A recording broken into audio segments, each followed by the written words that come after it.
மதத்திற்குள்ள அந்த விஷமத்தனம் என்பது அதிகரிக்க போகுது.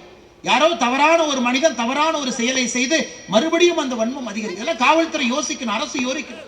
ஒரு ஆண்டு விநாயகர் சதுர்த்தி விழா என்பது இவ்வளவு கட்டுப்பாடு போட்டு பிரச்சனை ஏற்படுத்தி அதன் மூலமா விழாவை நடத்த வைக்கிறாங்க.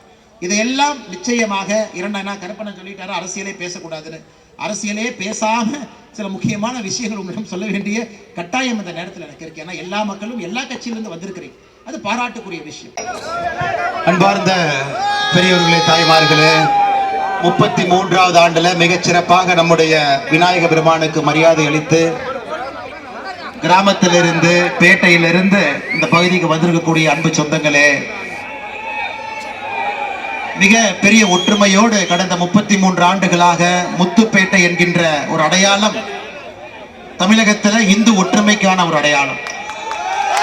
முத்துப்பேட்டை என்கின்ற வார்த்தை கேட்கும் பொழுது எப்படி 33 ஆண்டுகளாக கட்டுக்கோப்பாக ஒற்றுமை குறையாமல், இந்த பகுதியில ஜாதி மதம் எல்லாம் இங்க இல்லைங்க, கிராமம் நகரம் என்பது இல்லை, பணக்காரன் ஏழை என்பது இல்லை, எல்லோருமே இந்த விநாயகர் சதுர்த்தி பெருவிழால ஒன்றாக இணைந்து ஒற்றுமையாக விநாயக பெருமானை இங்கிருந்து ஊர்வலமாக எடுத்து சென்று அவரை கரைப்பது வரை மிக ஒற்றுமையாக இருந்து, இந்து தர்மம் என்னவென்றால் எல்லா மக்களையும் ஒருங்கிணைக்கக்கூடிய தர்மம் என்பதை எடுத்துக்காட்டிக் கொண்டிருக்கக்கூடிய உங்கள் அனைவருக்கும் இந்த நேரத்தில் என்னுடைய நெஞ்சார்ந்த வாழ்த்துக்களையும் பாராட்டுகளையும் தெரிவித்துக் கொள்கின்றேன்.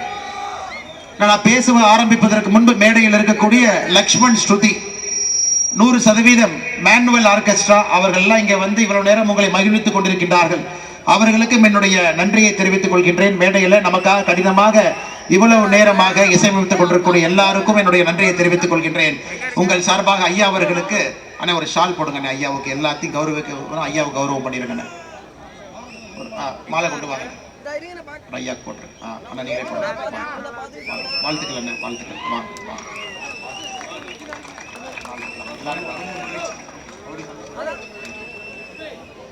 அருமை சொந்தங்களே, இந்த முத்துப்பேட்டை வெற்றி விநாயகர் ஊர்வலம் இந்து முன்னணி அவர்கள் ஏற்பாட்டில் நடக்கக்கூடிய இந்த அற்புதமான நிகழ்வுக்கு விழா குழுவினராக பொறுப்பேற்று டெல்டா பகுதியில பாரதிய ஜனதா கட்சியினுடைய வளர்ச்சிக்கு அரும்பாடுபட்டவர். கருப்பு என்கின்ற பெயர் இந்த பகுதியில் இளைஞர்களுக்கெல்லாம் ஒரு பெரிய உற்சாகத்தை கொடுத்துக் கொண்டிருக்கக்கூடிய பாரதிய ஜனதா கட்சியினுடைய மாநில பொதுச் செயலாளர், இந்த பகுதியில நம்முடைய இரும்பு கோட்டையாக இந்த பகுதியை வைத்துக் கொண்டிருக்கக்கூடிய அண்ணன் கருப்பு முருகானந்தம் அவர்களுக்கு என்னுடைய வாழ்த்துக்களை தெரிவித்துக் கொள்கின்றேன். மிக அற்புதமான ஒரு பேச்சாளர், நம்ம எல்லாம் எப்பொழுதும் கூட மகிழ்வித்துக் கொண்டிருக்கக்கூடிய ஒரு மனிதர், சித்தாந்தவாதி, பாரதிய ஜனதா கட்சியினுடைய முன்னாள் மாவட்டத்தினுடைய பார்வையாளர் அண்ணன் பேட்டை சிவா அவர்களுக்கு என்னுடைய வாழ்த்துக்களை தெரிவித்துக் கொள்கின்றேன். இந்து முன்னணி பேரியக்கத்தினுடைய ஒன்றிய தலைவர் அண்ணன் வெங்கடேஸ்வரன் அவர்கள், இந்த இந்து முன்னணி இந்த பகுதியினுடைய முன்னாள் மாவட்ட தலைவர் அண்ணன் ராஜேந்திரன் அவர்கள், பாரதிய ஜனதா கட்சியினுடைய மாநில பொதுக்குழு உறுப்பினர் சிவராமன் அவர்கள், முன்னாள் மாவட்ட துணைத் தலைவர் குமரவேல் அவர்கள், மாவட்ட பொதுச் செயலாளர் அண்ணன் தமிழ்ச்செல்வன் அவர்கள், முன்னாள் மாவட்ட துணைத் தலைவர் மாரிமுத்து அவர்கள், முன்னாள் ஒன்றிய தலைவர் அண்ணன் அன்பழகன் அவர்கள், முன்னாள் மாவட்ட இளைஞரணி செயலாளர் தம்பிக்கோட்டை கண்ணன் அவர்கள், கல்லடி கொள்ளையிலிருந்து அண்ணன் கோபி அவர்கள், பாரதிய ஜனதா கட்சியினுடைய ஒன்றிய தலைவர் முருகானந்தம் பேட்டை அவர்களுக்கு என்னுடைய நெஞ்சார்ந்த நன்றிகளை இந்த நேரத்தில் தெரிவித்துக் கொள்கின்றேன். மிக முக்கியமாக என்னோடு இந்த நிகழ்ச்சியில பங்கேற்பதற்காக வந்திருக்கக்கூடிய நம்முடைய மாவட்ட தலைவர் அண்ணன் வி.கே. செல்வம் அவர்களுக்கும் என்னுடைய வாழ்த்துக்களை தெரிவித்துக் கொள்கின்றேன். அதே போல செம்படவன் காடு பேட்டை அதனுடைய வரவேற்பு குழுவினுடைய டி கிழக்காடனுடைய வரவேற்பு குழுவினுடைய எல்லா அன்பு சொந்தங்களுக்கும் கூட என்னுடைய வாழ்த்துக்களை தெரிவித்துக் கொள்கின்றேன். அன்பு சொந்தங்களே, 35 ஆண்டுகளுக்கு முன்பு இந்த பகுதியில ஒரு இந்து அவர்கள் இறந்த பிறகு ஒரு இந்து சொந்தத்தினுடைய உடலை எடுத்து செல்வதற்கு கூட ஈமக்காரியங்கள் செய்வதற்கு கூட பேட்டைக்குள்ள போறதுக்கு பிரச்சனை இருந்தது. அதையெல்லாம் உடைத்து இன்னைக்கு எங்கு இருக்கக்கூடிய சொந்தங்கள் எல்லாம் ஒற்றுமையாக ஒரு எழுச்சியோடு 33 ஆண்டுகளாக தொடர்ந்து இங்கே விநாயகர் சதுர்த்தியினுடைய வெற்றி விநாயகருடைய ஊர்வலம் நடந்து கொண்டிருக்கிறது. 1980 இந்து முன்னணி ஆரம்பிக்கப்பட்ட பொழுது வீரத்துறவி ராமகோபாலன் ஐயா சொன்னாங்க, ஒரு பஞ்சாயத்துல குறைந்தபட்சம் ஒரு விநாயக பெருமானை ஊர்வலமாக எடுத்து சென்று அந்த விநாயக பெருமானை நாம ஊரில் இருக்கக்கூடிய பொது இடத்துல கரைக்கணும். 1980 அப்பெல்லாம் ஒரு விநாயகர் 2 விநாயகர் எடுத்து செல்வதற்கே பெரிய பிரச்சனை. இதே பேட்டையில ஒரு விநாயகர் ஆரம்பித்து இன்னைக்கு 19 விநாயகர் இத்தனை ஆண்டு காலமாக கம்பீரமாக ஒற்றுமையாக எடுத்து செல்லுகின்றோம் என்றால் அதற்கு காரணம் இங்க இருக்கக்கூடிய பொதுமக்கள் எல்லாம். நான் நிறைய பேர்த்த பார்த்தேன், சிங்கப்பூர்ல இருந்து வந்திருக்கிறேன், லண்டன்ல இருந்து வந்திருக்கிறேன், நான் வெளியூர்ல வேலை பார்க்கிறேன், எல்லோருமே வெற்றி விநாயகர் ஊர்வலத்துக்கு வந்திருக்கிறோம்.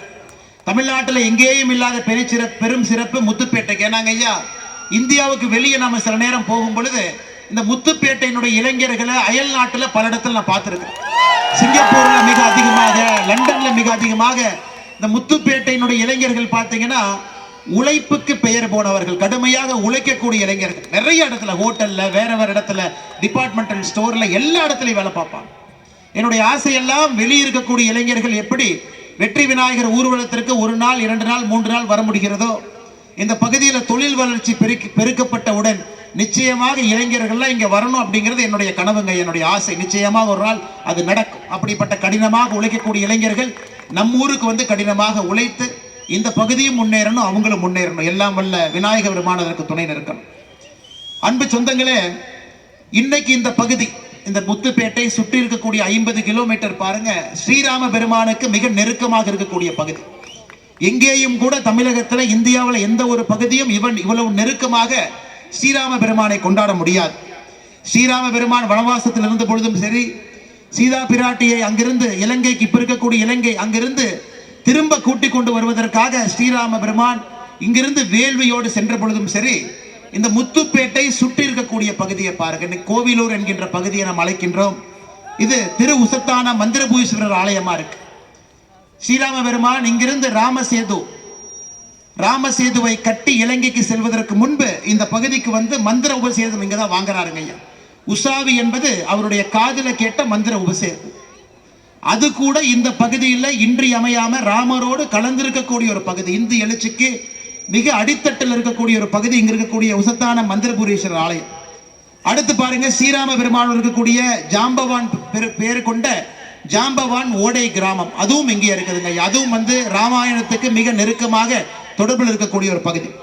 ஸ்ரீராமருக்கு துணையாக சென்ற கழுகு உருவம் கொண்ட ஜடாயு முனிவர் அவருடைய பெயரில் கழுவன்காடு என்கின்ற பகுதியும் இங்கதான் இருக்கு. எவ்வளவு பெரிய ஒரு தனிச்சிறப்பு பாருங்க. ஸ்ரீராமர் அவர்கள் ராமசேது பாலம் கட்டுவதற்கு முன்பாக இங்கே வந்து விநாயக பெருமானை தரிசனம் செய்கிறார். கற்பகநாதர், கற்ப விநாயகர் 2 பேர்த்தையும் தரிசனம் பண்றாங்க. அந்த கற்பகநாதர் குலம் கிராமம் இருப்பதும் இந்த பகுதி.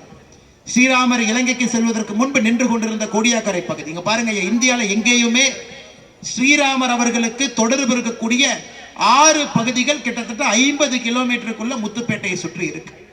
அது இங்க இருக்கக்கூடிய இந்துக்களுடைய அடையாளம், இந்துக்களுடைய பெருமை, இந்துக்களுடைய எழுச்சி அவ்வளவு சிறப்பாக இருக்கக்கூடிய ஒரு பகுதி. அதே நேரத்தில் நம்முடைய காவல்துறை நண்பர்கள் இங்கே பார்க்கும் பொழுது முத்துப்பேட்டை என்று சொன்னாலே ஒரு டிஐஜி தலைமையில ஒரு பந்தோபஸ்து, கிட்டத்தட்ட 2000 காவல்துறை நண்பர்கள், அவங்க இத்தனை பேர் நிற்கிறாங்க. நம்ம ஒரே ஒரு கேள்வி கேட்கணும். அரசியல் பேசலீங்க ஐயா, ஒரே ஒரு கேள்வி மட்டும் கேட்கிறேன். எதற்காக இந்த நிலைமையை யார் கொண்டு வந்து விட்டாங்க? யார் இதை ஏற்படுத்தினார்?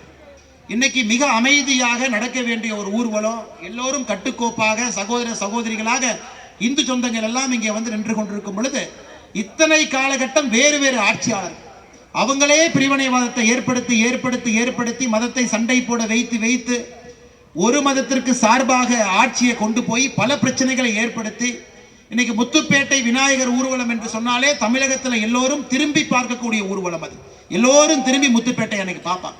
காவல்துறைக்கு அவர்களுக்கு தேவையில்லாத ஒரு பீர். 2021 உங்களுக்கு ஞாபகப்படுத்த விரும்புகின்றேன். அன்னைக்கு விநாயகர் ஊர்வலத்துக்கு எவ்வளவு பிரச்சனைகள். விநாயகர் செய்யற இடத்துல பிரச்சனை, விநாயகர் விற்கிற இடத்துல பிரச்சனை, விநாயகர் வாங்குனீங்கன்னா பிரச்சனை. 2021 அந்த காலகட்டத்தில் நீங்க மறந்து விடக்கூடாது. இன்னைக்கு அதையெல்லாம் உடைத்து இங்கே நின்று கொண்டிருக்கின்றோம். இந்து ஒற்றுமைக்கு சான்றாக முத்துப்பேட்டையில பெண்கள், குழந்தைகள், தாய்மார்கள் எல்லோரும் நின்று கொண்டிருக்கின்றீர்கள். நாம் உணர்ந்து கொள்ளணும். அடுத்த கட்ட தலைமுறையும் இந்து மதத்தை பற்றி புரிந்து கொள்ள வேண்டும். இந்த ஒரு மதம் மட்டும்தான் உலகத்தில் எத்தனை மதத்தை பார்த்தாலும். சுவாமி விவேகானந்தர் அவர்கள் 1893 அமெரிக்கா போறாங்க, சிகாகோ போறாங்க. அன்னைக்கு உலகத்தில் இருக்கக்கூடிய எல்லா மதத்தையும் கூட்டு பேச சொல்றாங்க. விவேகானந்தர் அவருக்கு முன்பு ஒரு மதத்திலிருந்து வந்த தலைவர்கள், குருமார்கள் பேசிக்கிட்டே வர்றாங்க. விவேகானந்தர் அவர்கள் 19வது மேடையில் ஏறி மைக் எடுக்கிறார். அப்ப எல்லோருமே என் மதம் சிறந்தது, என் மதம் பெரியது, என்னுடைய மதத்திற்கு எந்த மதமும் ஈடு இல்லைன்னு பேசுறாங்க. விவேகானந்தர் அவர்கள் அவங்க மைக் எடுத்தோடனே சொல்றாரு, எனக்கு முன்பு எல்லோருமே மதம்னு பேசுனீங்க, ஆனா நான் ஒரு தர்மத்திலிருந்து வந்திருக்கேன், ஒரு வாழ்வியல் முறையிலிருந்து வந்திருக்கேன், ஒரு மனிதன் எப்படி வாழ்வை வாழ வேண்டும் என்று போற்றக்கூடிய இந்து தர்மத்திலிருந்து வந்திருக்கேன். மதம் என்கின்ற அடையாளத்துக்குள்ள அந்த தர்மத்தை அடைக்க நான் விரும்பல. ஆனா எனக்கு முன்பு பேசின 18 பேருமே மதம் மதம் என்று சொன்னனால நானும் சொல்லுகின்றேன், உங்களுடைய மதத்திற்கெல்லாம் தாய் மதமாக இருக்கக்கூடிய இந்து மதத்திலிருந்து வந்து இங்கே நின்று பேசிக் கொண்டிருக்கின்றனர். அப்படிப்பட்ட அற்புதமான அடையாளம் வேற எந்த மதத்துல பாருங்க ஐயா. களிமண்ணை எடுத்து பிள்ளையார பிடிக்கிறோம், அதே பிள்ளையாருக்கு உயிர் ஊட்டுறோம். அந்த பிள்ளையார 1ஆம் நாள், 3வது நாள், 5வது நாள், 7வது நாள் நாயப்படி முத்துப்பேட்டையில வெற்றி விநாயகர் ஊர்வலம் நாளைக்கு நடந்திருக்கு. ஆனா மாண்புமிகு நம்முடைய குடியரசுத் தலைவர் அவர்கள் இந்த மாவட்டத்துக்கு, உங்களுடைய மாவட்டத்துக்கு உங்களை பார்க்க வர்றாங்க. அதற்காக காவல்துறை எல்லாருமே நம்முடைய விழா குழு அண்ணன் கருப்பு முருகானந்தம் அவங்ககிட்ட வேண்டுகோள் வச்சாங்க.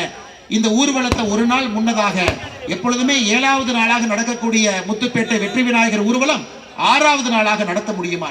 நீங்கள் எல்லாமே ஒத்துக்கிட்டு ஒரு நாள் முன்னாடி கொண்டு வந்திருக்கிறீங்க. காரணம், நம்முடைய மேதகு ஜனாதிபதி அவர்கள் வரும் பொழுது அந்த விழாவிற்கு எந்த பிரச்சனையும் ஏற்படுத்தக்கூடாது. அப்படிப்பட்ட பாருங்க, களிமண்ணிலிருந்து கடவுளை உருவாக்கி அந்த கடவுளுக்கு உயிர் கொடுத்து அந்த கடவுளை 1ஆவது நாள், 3வது நாள், 5வது நாள், 7வது நாள் நாமளே கொண்டு போய் கரைக்கிறோம். ஏன் கரைக்கிறோங்க ஐயா?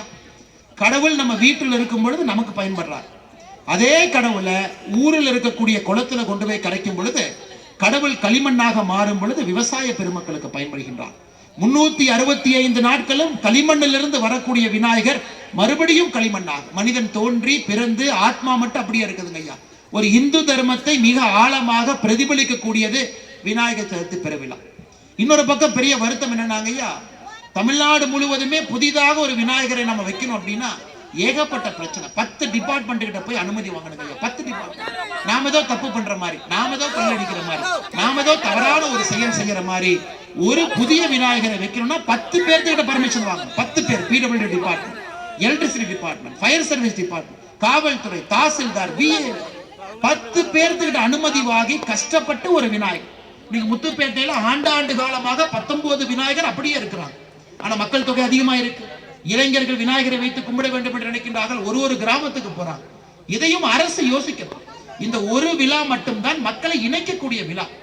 இன்னைக்கு நம்முடைய விநாயகர் சதுர்த்தி என்பது ஜாதி மதத்தை தாண்டி மக்களை கொண்டு வருதுங்க ஐயா. பணக்காரன் ஏழை என்று பார்ப்பதில்லை. நகரத்துல வசிக்கிறோம், கிராமத்துல இல்ல, எல்லாருமே வந்து நிக்கிறோம். இந்த ஒற்றுமையை அரசாங்கத்தால உருவாக்க முடியாதுங்க. அரசாங்கம் எந்த திட்டத்தை போட்டு உருவாக்கும்? விநாயகர் சதுர்த்தி பெருவிழா தானாக ஒற்றுமையை மக்கள்கிட்ட உருவாக்குது. ஆனா அனுமதி கொடுக்க மாட்டோம். 10 அடிக்கு மேல விநாயகர் வைக்க கூடாது, விநாயகர் இப்படித்தான் இருக்கணும், இவ்வளவு கட்டுப்பாடுகள் போட்டு விநாயகர் நடக்கு. சென்னையில பாருங்க, விநாயகர் சதுர்த்தி பெருவிழால விநாயகர் போகக்கூடிய பாதையில நம்முடைய இஸ்லாமிய பெருமக்கள் அவர்கள் தொழுகக்கூடிய மசூதி இருக்கு. அந்த மசூதியை போலீஸ் அவங்களே போட்டு துணியை போட்டு மறைக்கிறாங்க. எதற்கு? ஒரு மசூதியை நீங்க துணியை போட்டு மறைச்சீங்கன்னா அது மசூதிக்கும் அழகல்ல, அந்த பகுதியில் செல்லக்கூடிய விநாயகருக்கும் அழகல்ல. யாரும் எந்த பிரச்சனையும் எங்கேயும் ஏற்படுத்த போவது கிடையாது. அரசு இவர்களாகவே காவல்துறையை தூண்டிவிட்டு இவர்களாகவே வேண்டும் என்று இந்த வேலையை செய்யும் பொழுது எப்படி மதத்திற்குள்ள அந்த விஷமத்தனம் என்பது அதிகரிக்க போகுது.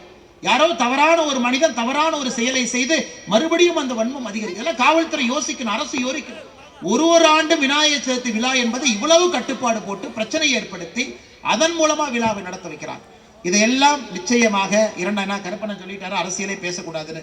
அரசியலே பேசாம சில முக்கியமான விஷயங்கள் உங்களிடம் சொல்ல வேண்டிய கட்டாயம் இந்த நேரத்தில் எனக்கு இருக்கு. ஏன்னா எல்லா மக்களும் எல்லா கட்சியிலிருந்து வந்திருக்கிறீங்க, அது பாராட்டுக்குரிய விஷயம். நான் எந்த கட்சியும் எந்த ஆட்சியும் குறை சொல்ல, பொதுவாக நான் சொல்லுகின்றேன், நீங்களே கண்ணாடி முன்னாடி பாருங்க. ஒரு விநாயகர் சதுர்த்தி பெருவிழா ஊர்வலத்தை நடத்துவதற்கு இவ்வளவு கட்டுப்பாடுகள் வேண்டுமா? இவ்வளவு கட்டுப்பாடுகள் வேண்டுமா? அது விநாயகருக்கு அழகா? இதையெல்லாம் கூட நம்ம யோசிக்கணும். ஆட்சியில் இருக்கக்கூடியவர்கள், உயர் பொறுப்பில் இருக்கக்கூடிய காவல்துறை அதிகாரிகள், மாவட்டத்தினுடைய ஆட்சியர்கள் தைரியமா முன்னாடி வந்து நிக்கணும். அவங்க பயந்துக்கிறாங்க, ஐயோ இதாயிருமோ, ஐயோ அதாயிருமோ. ஒரு விநாயக பெருமான் ஊர்வலம் எடுத்து செல்வதற்கு நம்ம நாட்டில் சுதந்திரம் கிடைத்து இத்தனை ஆண்டுகள் கழித்து பயந்தோம்னா எப்படிங்க? யோசிச்சு பாருங்க. 1947 சுதந்திரம் கிடைத்த பிறகு 2025 இன்னும் அரசுக்கு பிரச்சனை, இன்னும் காவல்துறை அதிகாரிகளுக்கு பிரச்சனை, மாவட்டத்தினுடைய SP அவர்களுக்கு பிரச்சனை. இதையெல்லாம் கூட உங்களுடைய கவனத்துக்கு நான் கொண்டு வர்றேன். அதே நேரத்தில் ஐயா, இந்த ஒற்றுமை வந்து அடுத்த கட்டத்துக்கு போகணும். விநாயகர் சதுர்த்திக்கு நம்ம வந்தோம், ஒற்றுமையா வந்தோம், எல்லோரும் சேர்ந்து நின்றோம் என்பதை தாண்டி ஒற்றுமையாக இந்த தர்மம் குலையாம பார்த்துக்க வேண்டிய கடமை நமக்கு இருக்குதுங்க ஐயா. இன்னைக்கு பாரத பிரதமர் நரேந்திர மோடி அவர்கள் பாருங்க எவ்வளவு பெரிய பெருமை. அயோத்தியில கோவில் கட்டலாம். ஜனவரி 2024 500 ஆண்டுகளாக காத்திருப்புக்கு பிறகு அங்கே கோவில் கட்டப்பட்டது. பிரதமர் அவர்கள் நேரடியா போயிருக்கலாங்க ஐயா, நேரடியா போயிருக்கலாம். அயோத்தியா போக விரும்பல.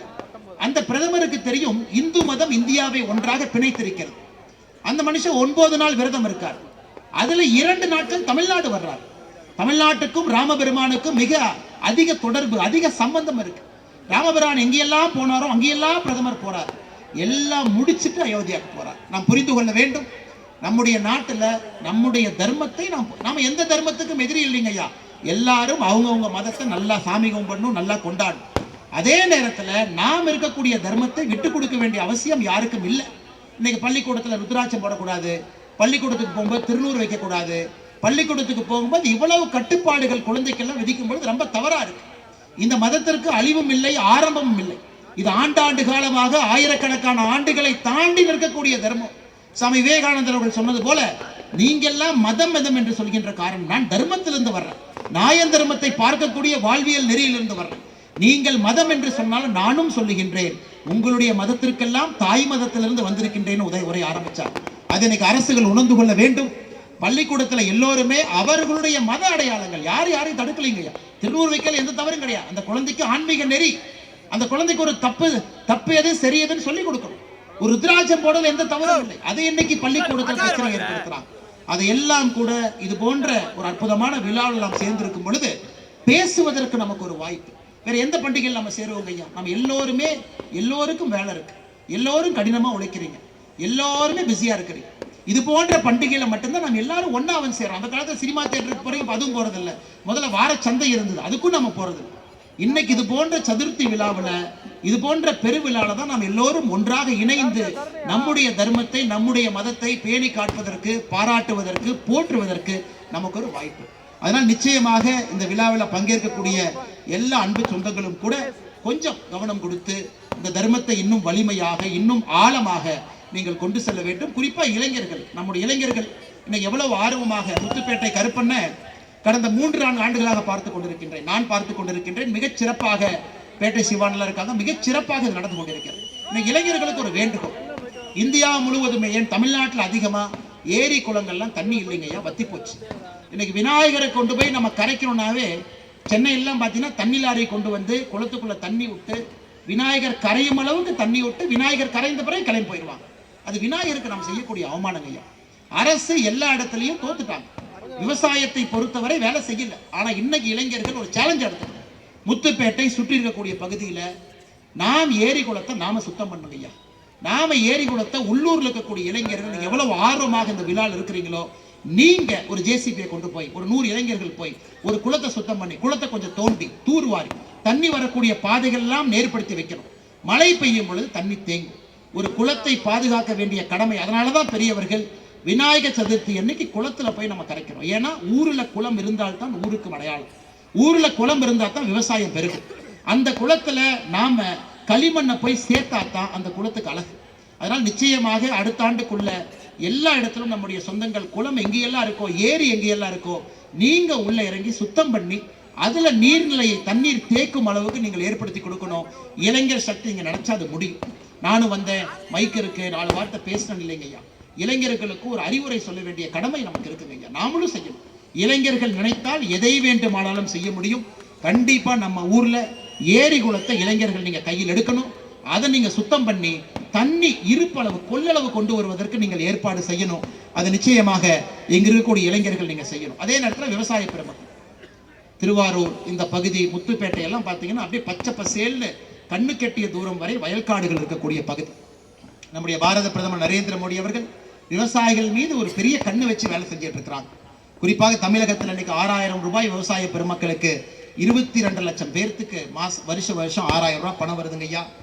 86 லட்சம் விவசாயிகள் பயிர் காப்பீடு திட்டத்தில் பயனடைஞ்சிருக்கிறாங்க. பாருங்க, மொத்த மக்கள் தொகை 8.5 கோடி. அதுல விவசாய பெருமக்கள் 2.5-3 கோடி பேர் விவசாயம் பார்க்கறாங்க. அதுல கிட்டத்தட்ட காடு வச்சு விவசாயம் பார்க்கறவங்க 86 லட்சம் பேர்த்துக்கு இன்னைக்கு பயிர் காப்பீடு திட்டம். இதெல்லாம் கூட திருவாரூரை நோக்கி வந்து கொண்டிருக்கிறது. நிச்சயமா உங்களுடைய உழைப்புல அடுத்த கட்டம் இன்னும் திருவாரூரை பொறுத்தவரை தொழில்துறையில நம்பர் 1 மாநிலமாக வர வேண்டும். இன்னைக்கு திருவாரூரை பொறுத்தவரை இளைஞர்களுக்கு வேலை வாய்ப்பை உருவாக்கி கொடுக்கணும். நம்ம நம்பர் 1 மாவட்டமாக இந்த மாநிலத்தில் வரணும். நீங்க எல்லாம் சேர்ந்து அதை நடத்தி காட்டணும் ஐயா. எழுச்சி இருக்கணும், தர்மத்தின் மீது நமக்கு இருக்கக்கூடிய பற்று இருக்கணும், தர்மத்தின் மீது நமக்கு ஆர்வம் இருக்கணும். இது எல்லாம் கூட செய்யணும். அதே நேரத்தில் காவல்துறையை பொறுத்தவரை, காவல்துறை நண்பர்களை எங்கேயுமே நான் தவறாக பேசுவது கிடையாது. காரணம், அதே காவல்துறை இருந்தனால அது எவ்வளவு கடினமான பணி என்பது எனக்கு தெரியுங்க. ரொம்ப கஷ்டமான வேலை. ஆனா இன்னைக்கு அதான் கருப்பண்ண அரசியல் பேசக்கூடாதுன்னு சொல்லிட்டாரு. இன்னைக்கு காவல்துறையினுடைய கையை கட்டி போட்டு விட்டு காவல்துறையை வேலை பாருன்னா எப்படி வேலை பார்ப்பாங்க? தமிழகத்துக்கு இன்னைக்கு பொறுப்பு டிஜிபி, அதாவது ஒரு டிஜிபி பொறுப்பேற்கிறத பார்த்திருக்கோம். பொறுப்பு டிஜிபி பொறுப்பேற்பதை பார்த்திருக்கீங்களா? ஒரு டிஜிபி பொறுப்பேற்று பார்த்திருக்கீங்க. இதுதான் நம்ம டிஜிபி. ஆனா இன்னைக்கு டிஜிபி யாருன்னா மாப்பிள்ள அவர் தானுங்க, சட்டம் என்னோடதுங்க அப்படிங்கிற மாதிரி அந்த பட்டியல்ல 8வதா இருக்கார். அவருக்கு மேல அவ்வளவு பேர் இருக்காங்க. இந்தியா முழுவதும் இந்த அநியாயம் எங்கேயுமே இல்லைங்க ஐயா. முதல் வேண்டாம், திமுக அரசியல் பேசக்கூடாது, முதல் வேண்டாம், நம்ம ஆட்சிக்கு எதிரானவர், 2வது வேண்டாம், கடைசியா 8வது இருக்கிறவரை கொண்டு வந்து பொறுப்பு டிஜிபியா போட்டிருக்காங்க. எப்படி காவல்துறைக்கு அந்த கண்ணியம் கட்டுப்பாடு வரும்?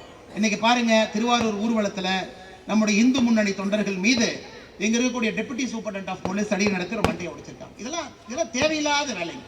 இது காவல்துறைக்கும் பொதுமக்களுக்கும் இடையில் இருக்கக்கூடிய கருத்து வேறுபாடுகளை இன்னும் பெருசாக்க போகுது. எல்லாம் பேசி தீர்க்க வேண்டிய பிரச்சனை, அமைதி காக்க வேண்டிய பிரச்சனை, காவல்துறை தலைவர்கள் இருக்கிறாங்க, அவங்ககிட்ட பொறுமையாக சொல்லி செய்ய வேண்டிய பிரச்சனை. ஒரு சின்ன ஒரு காயத்தை ஏற்படுத்தும் பொழுது அது வடுவாக வந்து உட்காரும். அதை கடுமையான கண்டனங்களை இந்த நேரத்தில் நான் பதிவு செய்கிறேன். அந்த டெபுட்டி சூப்பரண்ட் ஆஃப் போலீஸ் அவர்கள் யார் இந்த திருவாரூர்ல தடியடி நடத்தி மணிகண்டன் ஐயா அவங்க, இப்போ நான் அவரை தப்பா சொன்னாலும் ஐயான்னு சொல்லித்தான் சொல்றேன். அந்த உடுப்புக்கு நம்ம மரியாதை கொடுக்கணும். அந்த டிவைஎஸ்பி மணிகண்டன் ஐயா, இதெல்லாம் நீங்க பண்ணக்கூடாதுங்க ஐயா, கொஞ்சம் நீங்க பார்த்துக்கணும். மக்கள் உங்களுக்காக இருக்கிறாங்க, நீங்க மக்களுக்காக இருக்கிறீங்க. தடி நடத்த வேண்டிய அவசியம் இல்லை, மண்டை உடைச்சிருக்கிறீங்க. இதை கடுமையா நான் கண்டிக்கிறேன். இதை காவல்துறையினுடைய சூப்பரண்ட் ஆஃப் போலீஸ் இதை பார்க்கணும். திரும்ப இது போன்ற ஒரு வாய்ப்பை ஏற்படுத்தி கொடுக்காம எஸ்பி அவர்கள் எல்லாம் அவருக்குள்ள வந்து நடவடிக்கை எடுக்கணும். காவல்துறை சொன்னதுக்காக பாருங்க, காவல்துறை நாளைக்கு இருந்த ஊர்வலத்தை இன்னைக்கு மாத்துக்குன்னு சொன்னாங்க. உங்களுக்கு இன்னைக்கு வேலை இருந்திருக்கும். எல்லாரும் வேலையை ஒத்தி வைத்து விட்டு காவல்துறை சொல்றாங்களேன்னு எல்லாரும் ஊர்ல இருந்து கிளம்பி வந்து இன்னைக்கு பாக்குறீங்க. அப்ப காவல்துறையின் மீது மரியாதை கொடுத்து நாமெல்லாம் நடந்து கொள்ளும் பொழுது நமக்கும் காவல்துறை மரியாதை கொடுத்து நடந்து கொள்ள வேண்டும் என்பது எதிர்பார்க்கின்ற நியாயமான ஒரு எதிர்பார்ப்பு தான். அதனால் நிச்சயமாக காவல்துறை நண்பர்களுக்கு நீங்க கவனம் கொடுக்கணும். நீங்க இதுக்கு வந்து பிரச்சனை ஏற்படுத்துறது காவல்துறை இருக்கக்கூடாது அப்படிங்கிற அடிப்படையில் கொண்டு போகணும். அரசு மாறலாம், ஆனா காவல்துறை எப்போ மாறக்கூடாது. ஆட்சியாளர்கள் மாறலாம், ஆனா அவங்களுடைய உடுப்பு மாறக்கூடாது. யாரு வேணாலும் மாறலாம், காக்கி மாறக்கூடாது. அதையும் பார்த்துக்குங்க. நீங்க வந்திருக்கக்கூடிய எல்லா நம்முடைய அன்பு சொந்தங்களும் கூட மிகச் சிறப்பாக ஒரு பெரிய ஊர்வலத்தில் நீங்கள் எல்லாம் பங்கேற்று மிகச் சிறப்பாக இதை நடத்தி கொண்டிருக்கின்றீர்கள். உங்கள் அனைவருக்கும் என்னுடைய மனமார்ந்த வாழ்த்துக்கள், பாராட்டுக்கள். நம்முடைய ஒற்றுமை அப்படியே இருக்கணும். மதுரை இந்த முருகர் மாநாடு பார்த்தீங்க, இந்து முன்னணியினுடைய முருகர் மாநாடு எவ்வளவு சிறப்பாக கட்டுக்கோப்பா 5 லட்சம் பேர் வந்து உட்கார்ந்துட்டு பார்த்துட்டு போறாங்க. அதற்கு முன்பு 4 நாட்கள் 6 படை வீடுகள் முருகனை தரிசிக்க இன்னொரு 5 லட்சம் பேர் வர்றாங்க. அதெல்லாம் தமிழகத்துல ஆட்சியாளர்களுக்கு ஒரு செய்தி. இந்துக்களை பொறுத்தவரை ஒன்றிணைஞ்சிட்டாங்க, ஒன்னா வர ஆரம்பிச்சிட்டாங்க, தவறுகளை சுட்டி கேட்கிறாங்க. ஒரு மதத்தை நோக்கி அரசு போகும் பொழுது அதை கண்டம் பண்றாங்க. நிறைய பேர் நினைச்சுக்கோங்க, இந்து முன்னணிங்கிற பேர் இருக்கு, பாரதிய ஜனதா கட்சிங்கிற பேர் இருக்கு, அப்ப இவங்க எல்லாம் வந்து மத அரசியல் பண்றாங்களா? மத அரசியல் இங்க யாருமே பண்றது இல்லைங்க ஐயா. ஆட்சியில் இருக்கக்கூடிய அரசுல யார் இருக்காங்களோ ஒரு மதத்திற்கு அதிக முக்கியத்துவமும் இன்னொரு மதத்தை தாழ்த்துவதற்கான வேலைகளை இறங்குறனால இந்து முன்னணி போன்ற பேர் இயக்கம் வீர எழுச்சியோடு கேள்வி கேட்டு நிற்கிறாங்க. எதற்காக ஒரு மதத்தை இப்படி நடத்துறீங்க, எதற்காக ஒரு மதத்தை அப்படி நடத்துறீங்க, எதற்காக நியாயமா நடத்த மாட்டீங்க? அது வந்து ஒரு மதவாத கட்சி கிடையாதுங்க ஐயா. ஒரு மதவாத கட்சினா ஒரு மதத்திற்கு மட்டும் பேசி அந்த மதத்தை மட்டும் எல்லாவித சலுகைகளும் கொடுப்பது. பாரதிய ஜனதா கட்சியா இருக்கட்டும், இந்து முன்னணியா இருக்கட்டும், நாம் கேட்பது எல்லா மதத்தையும் சமமாக நடத்துங்க, எல்லா மதத்துக்கும் சம மரியாதை கொடுங்க, எல்லா மதத்துக்கும் அவரவர்கள் வேலையை அவரவர்கள் கோயிலுக்கு போய் சாமி கும்பிட்றதுக்கான அனுமதி கொடுங்கன்னு தான் நம்ம கேட்கிறோம். நிச்சயமா தமிழ்நாட்டில் வருகின்ற காலத்துல இந்து அறநிலைத்துறை என்கின்ற துறை இருக்கக்கூடாது. அது வந்து பெரிய பிரச்சனை, அவங்க இருந்தாலே பெரிய பிரச்சனை. கிட்டத்தட்ட 5,4 லட்சம் ஏக்கர் இந்து அறநிலைத்துறை கீழ் இருக்குதுங்க ஐயா. 5,4 லட்சம் ஏக்கர் இருக்கு. யாருகிட்டயுமே இவ்வளவு சொத்து கிடையாதுங்க ஐயா. இந்து அறநிலைத்துறை கையில் 5,4 லட்சம் ஏக்கர் இருக்கு. அந்த ஏக்கர் யாருகிட்ட இருக்கு, எவ்வளவு லீஸ் வருது, வாடகை எவ்வளவு வருது, அதுல யாரு கடை வச்சிருக்கிறாங்க, யாருக்குமே தெரியாது. இந்து அறநிலைத்துறை மட்டும் ஒழுக்கமாக தன்னுடைய பணியை செய்தால் கோவில் வருமானம் மட்டும் போதும். தமிழ்நாட்டினுடைய பட்ஜெட் கோவில் வருமானத்தை வச்சு போட்டு போயிடலாங்க, வேற எதுவுமே வேண்டாம். ஆனா இன்னைக்கு இந்து அறநிலைத்துறை அதனுடைய நடவடிக்கை என்பது மிக மோசமாக அதல பாதாளத்தில் இருக்கு. 5,25,000 ஏக்கர் இருக்கணும். 1986 அவங்க கொடுத்த குறிப்பின்படி இன்னைக்கு கிட்டத்தட்ட 1 லட்சம் ஏக்கர் காணாம போயிடுச்சு. திருச்செந்தூர்ல ஆயிரக்கணக்கான மாடுகள் கொடுத்திருக்கிறாங்க. ஆய்வறிக்கைப்படி ஒரு மாட்டையும் காணாம். கிணத்தை காணாங்கிறதெல்லாம் தாண்டி இன்னைக்கு மாட்டை காணா, நிலத்தை காணா. இந்து அறநிலையத்தை போல அமைப்புகள் பார்த்தீங்கன்னா ஒரு தலைப்பட்சமா நடக்கிறாங்க. எத்தனை கோவில்ல 6 கால பூஜை நடக்குது பாருங்க. ஒரு கால பூஜை சொல்லுங்க. எத்தனை கோயில்ல ஒரு கால பூஜை? 46,000 கோயில் தமிழ்நாட்டில் இருக்குதுங்க. எத்தனை கோயில்ல ஒரு கால பூஜை இல்ல? அதையெல்லாம் நீங்க யோசிக்கணும், அதெல்லாம் நீங்க மனசுல வச்சுக்கணும். அது எல்லாம் நீங்க என்னதான் நம்ம அரசியல் பேசக்கூடாது என்றாலும் கூட அரசியல் கலந்துருச்சுங்க எல்லா இடத்துலையும். ஏறி வர டவுன் பஸ் அரசியல் இருக்கு, குடிக்கிற தண்ணியில் அரசியல் இருக்கு, டீ கடையில் போய் பேசினா முதல்ல அரசியல் தான் பேசணும். அதனால என் அன்பான வேண்டுகோள், தேர்தல் வரும் பொழுதெல்லாம் இதை கவனத்தில் கொண்டு ஏமாறாம நம்ம கரெக்டாக ஓட்டு போடணுங்க ஐயா. தமிழ்நாட்டு மக்களுடைய பெரிய பிரச்சனை என்னன்னா, நம்ம ரொம்ப நல்லவங்க, அதான் பிரச்சனை. நல்லவங்க எப்பவுமே இதயத்தில் யோசிப்பாங்க ஐயா, கெட்டவங்க மூளையில யோசிப்பாங்க. நல்லவங்க இதயத்தில் யோசிப்பாங்க. போட போகிறது பரவாயில்ல, சரி ஒரு தடவை மன்னிச்சு விட்டுறேன், ஒரு தடவை வாய்ப்பு கொடுக்குறேன். நம்ம நல்லவர்களாக இருந்து வாய்ப்பு கொடுத்து தான் நாம் இந்த நிலைமைக்கு வந்துட்டோங்க ஐயா. கெட்டவங்கள அந்த மூளையில யோசிப்பாங்க, அவங்களுக்கு என்ன லாபம்னு யோசிப்பாங்க. தமிழ்நாட்டு மக்கள் நம்முடைய சொந்தங்களை பொறுத்தவரை நல்லவர்கள் இதயத்திலிருந்து தான் யோசிப்போம். ஆனால் இந்த முறை தேர்தல் வரும் பொழுது இதயத்திலையும் யோசிங்க, கொஞ்சம் மூளையிலையும் யோசிங்க.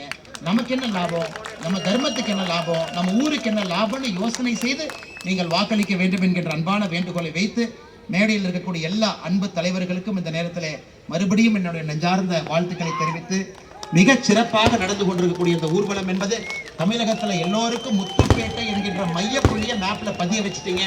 மேடையில் இருக்கக்கூடிய லக்ஷ்மண் சுதி அவர்களுக்கும் மறுபடியும் என்னுடைய வாழ்த்துக்களை தெரிவித்து, வாய்ப்பு கொடுத்த இந்த விழா குழுவுக்கு நன்றி தெரிவித்து என்னுடைய உரையை முடித்துக் கொள்கின்றேன். நன்றி, வணக்கம். பாரத் மாதா கி.